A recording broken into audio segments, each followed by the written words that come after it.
Beaucoup d'énergie et de dépenses pour peu de retour. Les difficultés rencontrées, ce sont surtout toutes celles qui sont liées autour de la création du lien et de la mobilisation. Le renouvellement des personnes porteuses de projets pour certaines villes. Bon, combien d'habitants touchez-vous? Jamais assez. Très peu, 10%. On n'est pas très récompensé de nos efforts.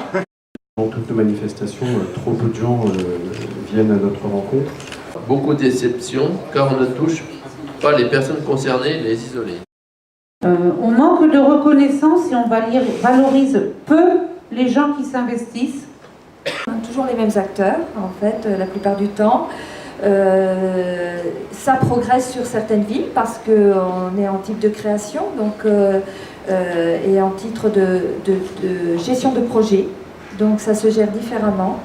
Alors nous, dans notre groupe, on donnait un exemple. Avant, il y avait 0 habitant qui s'était proposé pour être des voisins solidaires. Aujourd'hui, il y en a 30, dans une commune de 32 000 habitants. Donc effectivement, c'est dérisoire. Le passer de 0 à 30, c'est pas mal. Le jour où on passera de 30 à 100, on n'aura que multiplié que par 3 et un tiers. C'est une progression, mais on ne la trouve pas assez rapide en fait en termes d'appropriation, d'action et aussi d'émancipation de l'individu.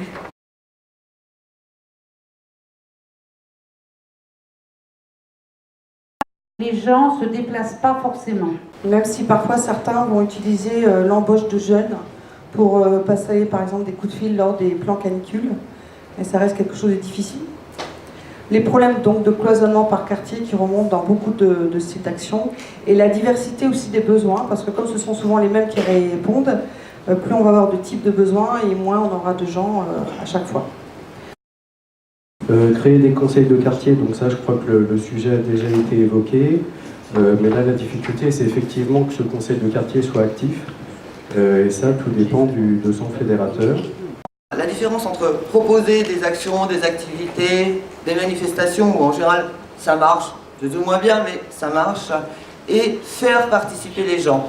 Exemple, proposer des marrons chauds au pied d'un immeuble, pavillon, ça va, ça marche, on aura des personnes. En revanche, la difficulté, c'est d'aller faire ramasser les marrons pour qu'ensuite ils soient cuits et ensuite distribués pour les habitants. Voilà. Et je crois que souvent on avait le travers de se dire oui, ça marche, mais en fait c'était fait par les services municipaux, l'ensemble des services. Voilà. Et je crois que la mobilisation doit passer par mobiliser les gens. Enfin, c'est ce qu'on a vu. On a toujours le problème que les actions restent cloisonnées. Les limites financières aussi, parce qu'on ne peut pas non plus se projeter sur des choses que l'on souhaiterait dans une projection politique positive, et en fait, on ne peut pas nécessairement la conduire toujours. Et la contrainte de la réglementation. On est quand même quelquefois sur une réglementation tellement stricte qu'elle va tuer ou décourager la spontanéité. Genre, bah oui, mais vous, les municipaux, enfin au niveau des services, vous faites rien, ou les services font rien, ou c'est trop lent, c'est trop lent. Et les habitants, à un moment, se découragent aussi, voire les élus aussi se découragent. Le problème d'intégrer la jeunesse dans les actions. Et quand on arrive à les mobiliser sur un sujet, ils sont très contents et en redemandent. Le tabou religieux, qui a été aussi souvent, malheureusement un frein à certaines actions.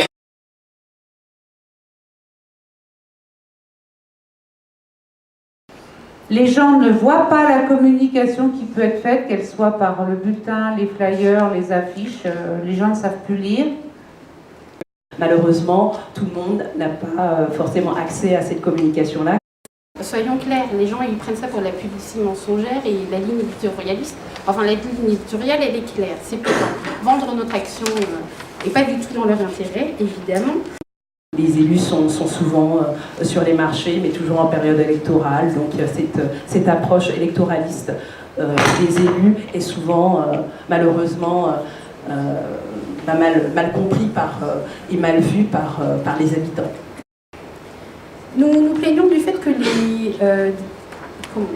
les citoyens ont du mal à comprendre les informations, mais les informations, pour qu'ils les comprennent, il faut aussi qu'elles circulent par les bons canaux, et on se rend bien compte que même dans nos services municipaux, les communications ne fonctionnent pas toujours, donc on parle encore des précarés.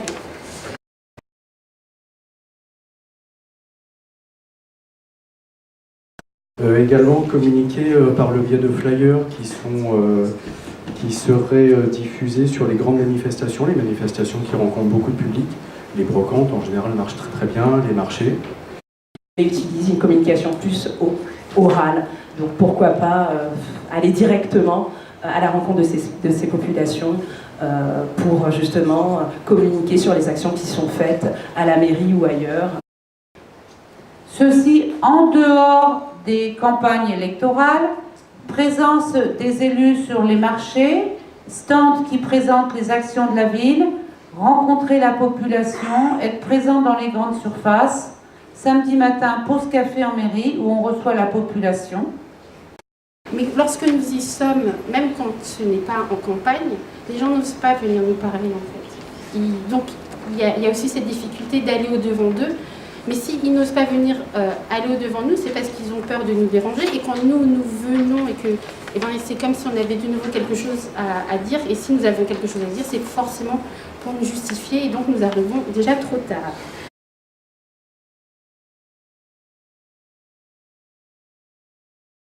Souligner deux leviers essentiels, le rôle des associations déjà existantes et le rôle des écoles, avec les écoles, toujours la relation. Dis-moi qui est à la tête de l'école, qui est le directeur de l'école, et je te dirai si tu pourras faire quelque chose ou pas. Un bon partage dans nos différentes délégations, puisque le lien social, comme le vivre ensemble, en fait, on le voit qu'on le comporte à chaque fois dans nos différentes délégations. Et d'où cette projection, quand on développe un projet ou qu'on doit emmener sur une ville un projet, d'aller dans la proximité pour concerter le citoyen afin qu'il n'apprenne pas ça dans la presse. Voilà. Et donc ça, c'est très négatif vis-à-vis du citoyen qu'il l'apprenne dans la presse. Donc c'est toujours très intéressant en fait que les élus se concertent avec leurs différents partenaires sur ces sujets. De passer par les assos, qui soient nos relais, qui sont déjà des vecteurs de communication et qui permettent d'avoir déjà un petit réseau et de pouvoir toucher davantage de public. On a un tissu associatif qui obligatoirement est très important, que l'on fait vivre grâce à des forums ou des assises, et l'on valorise les associations qui sont actives dans la ville et surtout qui travaillent entre elles pour couper l'isolement d'une association à l'autre, puisque les associations se connaissent peu. Favoriser les initiatives, les encourager. Utiliser les services municipaux pour les mettre en service. Et sans les faire à leur place. Les gens se déplacent, surtout quand ils y voient leur intérêt. Par exemple, dans le cadre de gestion avec la réforme du rythme scolaire, comment est-ce que je les récupère, qui va les chercher, etc. De la même manière que les pédibus. Les différents acteurs des différentes communautés, associatifs, responsables d'institutions, mais également de communautés religieuses, se réunissent 3 fois de manière trimestrielle afin de réfléchir sur une thématique particulière. Ce sont vraiment les acteurs qui ont le leadership de l'organisation et des initiatives des thèmes. Donc, et ce n'est pas sanctuariser, par exemple, les associations ou alors les communautés religieuses. Donc, tous ces acteurs travaillent ensemble. Donc, c'est également une manière de les impliquer dans l'organisation de quelque chose. Dans notre ville, nous avons la chance d'avoir à Schiltigheim, d'avoir des parents très très volontaires. Et là où c'est difficile, c'est que ces parents volontaires, ils sont souvent reconnus comme une forme d'opposition affichée, etc. Et lorsqu'on décide de co-construire avec eux et qu'ils ont ce principe de réalité, la question des ressources humaines, du financement, qui sait qui va et qui sait qui gère, etc., ils se rendent compte que c'est finalement pas si simple d'avoir du personnel qualifié, puisqu'il y a un turnover effectif quand même dans les cantines, c'est pas un job super bien payé, c'est qu'entre midi et 2, c'est que pendant le temps scolaire, etc. Ils sont beaucoup plus conciliants. Mais après, une fois qu'on les a mis sur des terrains comme celui-là où ils co-construisent, il faut que les autres élus de l'équipe municipale soient prêts aussi à co-construire avec eux autour des questions urbanistiques, etc. Et là, ce n'est pas si simple. Il y a de nouveau cette question de la transversalité. Et du coup, les voisins solidaires, etc., ça convient à l'ensemble des élus parce qu'il y a quelque chose de convivial. Mais dès qu'il faut associer la société civile à des réunions de travail, souvent les uns et les autres restent campés dans leur position, on a du mal à entamer le dialogue. Prévoir aussi le métier de modérateur et de coordinateur, comme ce qui avait été évoqué, ce qui permettrait de faciliter en fait les différents rouages au sein des collectivités, par exemple. On a émis ici l'idée aussi d'utiliser les comités de soutien que nous faisons tous lors des campagnes électorales. On fait signer à beaucoup de gens nos promesses d'élection, puis en fait, il y a certaines villes qui utilisent ces signatures et donc ces groupes de personnes qui se sont portées volontaires pour nous aider, et puis pourquoi pas après leur donner à chacun un rôle dans tout ce travail.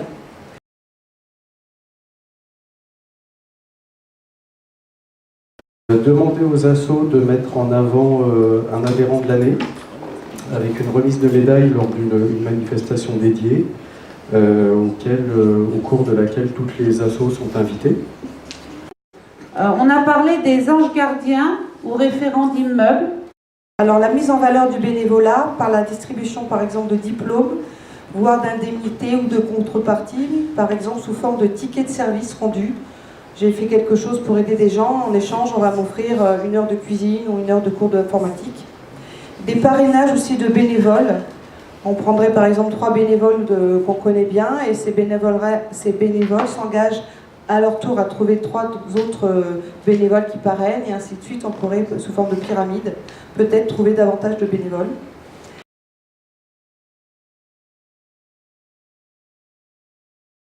On pense que le numérique est une chance, il faut le saisir, et on voudrait, le numérique va aussi permettre d'aller vers plus de transversalité, ou d'encourager et de favoriser la transversalité dans la mise en place d'actions. Au niveau des plans numériques, les applications, mais surtout lorsqu'elles offrent des réponses rapides. Les courriers, qu'ils soient papier ou mail, il faut davantage les personnaliser. Quand c'est écrit à l'attention de monsieur et madame, ils sont plus facilement lus. Des formations aussi en fonction des besoins, formation par exemple internet, pourquoi pas aussi une formation sur ce que c'est qu'un bénévole. Et puis, pas oublier que l'internet c'est toujours difficile voire impossible pour les seniors actuellement. Ça va bien sûr évoluer avec les générations au fur et à mesure. Créer des réseaux d'échange de services, donc l'idée c'est d'utiliser les sites communaux pour pouvoir communiquer, ne pas utiliser les sites style Facebook qui ne sont pas forcément très usités, qui ont beaucoup de détracteurs. Et là aussi la difficulté ça va être de communiquer sur la création de ces forums. Donc l'idée ça peut être d'utiliser tous les vecteurs qui sont à notre portée, c'est-à-dire les flashs, les panneaux, les sites internet, enfin vraiment tout ce qu'on peut, et là pour le coup peut-être Facebook, parce que ça peut être aussi fédérateur. Et utiliser les réseaux du style Smile City, voisins solidaires aussi, puisque l'idée c'est aussi de se baser sur les réseaux qui existent déjà pour pouvoir bâtir d'autres. Le site Citybox. On a déjà mis en place des plateformes, des applications afin de sensibiliser les gens pour qu'ils justement nous communiquent des problématiques concernant leur quartier. Par exemple, à Orsay, sur leur site internet, les habitants sont invités à communiquer leurs doléances via un onglet qui s'appelle Proxy. Mais également le réseau Castor qui a été lancé à Bourges. Donc là, c'est une application locale qui a été développée en interne qui permet de recueillir toutes les doléances. À la mairie du 17e, il y a cette application Mairie 17 où effectivement les habitants du 17, les Parisiens sont amenés à nous signaler des sujets comme l'urbanisme, ce genre de choses, mais aussi d'une manière générale à Paris, une application qui s'appelle Dans ma rue où les Parisiens sont aussi amenés à signaler tout dysfonctionnement. Alors on a une petite astuce, c'est notre collègue qui nous dit que chez eux, ils font des tournois sauvages de foot qu'ils annoncent via le réseau social. On s'inscrit, mais on donne le lieu au dernier moment. Ben là, les jeunes, ils se déplacent. Donc le numérique, il est là, beaucoup de plateformes existent. Et dans ce qui est ressorti de notre table, c'est pourquoi pas tout simplement créer un espace, parce qu'on crée beaucoup d'espaces de coworking, mais pourquoi pas un espace de partage où on laisserait le lead aux participants afin de nous faire remonter leurs projets. Et nous, élus, on mettrait à ce moment-là leurs projets et leur parcours, leurs propositions en avant. Alors, valoriser vraiment l'humain.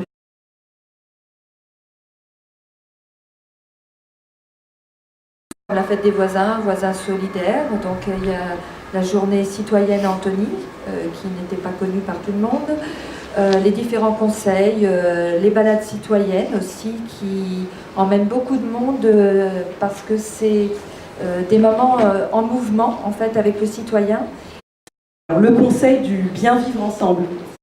Forum des associations, forum senior, épicerie solidaire, conseil de quartier, conseil municipal des enfants, des jeunes, CMJ. Et puis aussi les réunions de rue qui permettent de cibler davantage un type de population par rapport à un sujet qui les préoccupe davantage. On a des ateliers centre-ville, des actions qui sont menées au sein des quartiers et qui permettent de reprendre des thèmes différents liés à la santé, plus ou moins proches. La réserve citoyenne qui était très intéressante. Il y avait aussi la conciergerie au sein des logements sociaux qui est développée à Amiens. Et puis sur les villes étudiantes, la mobilisation des étudiants entrepreneurs qui est intéressante puisqu'ils participent à des animations de quartier, entre autres, intergénérationnelles. D'utiliser les services civiques, on en a parlé tout à l'heure, et là sans modération. L'idée, là aussi, c'est de faire payer la rétribution des services civiques par d'autres organismes et que la charge ne soit pas uniquement à la commune. Donc là, certains ont aussi de bonnes idées. Je crois que Bourges est précurseur aussi en la matière et en recherche de subventions. Bon, là, la difficulté, c'est effectivement de pouvoir encadrer, le service civique, mais l'intérêt aussi, c'est de pouvoir passer du temps avec lui pour qu'à l'issue de sa période de service, on puisse aussi lui mettre le pied à l'étrier et qu'il puisse se servir de cette période comme tremplin pour trouver un boulot éventuellement. Mettre en place une médiathèque en kit qui serait modulable, très mobile, et après qui pourrait être utilisée par les partenaires avec tout un volet de formation de bénévoles et d'animateurs. Et là, ça devient quelque chose de réellement intéressant autour de la question du numérique. Créer des réseaux d'entraide de retraités pour que les plus jeunes aident les plus âgés. Mettre en place des cueillettes citoyennes du style Incroyable Comestible. Je ne sais pas si vous connaissez le mouvement, en fait, c'est un mouvement participatif. Les logements seniors étudiants, les transports solidaires, conducteurs mis en relation avec le demandeur via un CCAS. Inciter les entreprises à lancer un Citizen Day. Donc c'est un petit anglicisme. L'idée, c'est que les salariés s'unissent sur une journée pour aider les structures associatives.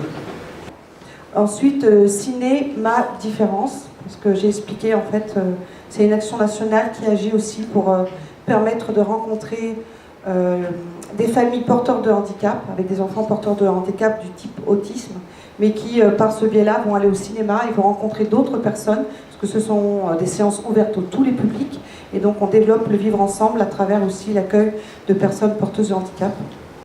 Et puis les 5 villes se mobilisent autour du handicap. C'est une action menée par la Garenne-Colombes, Neuilly, Colombes, Bois-Colombes et Courbevoie, qui travaillent aussi autour du handicap avec des réunions sur des thèmes et qui permet aussi d'aider les aidants.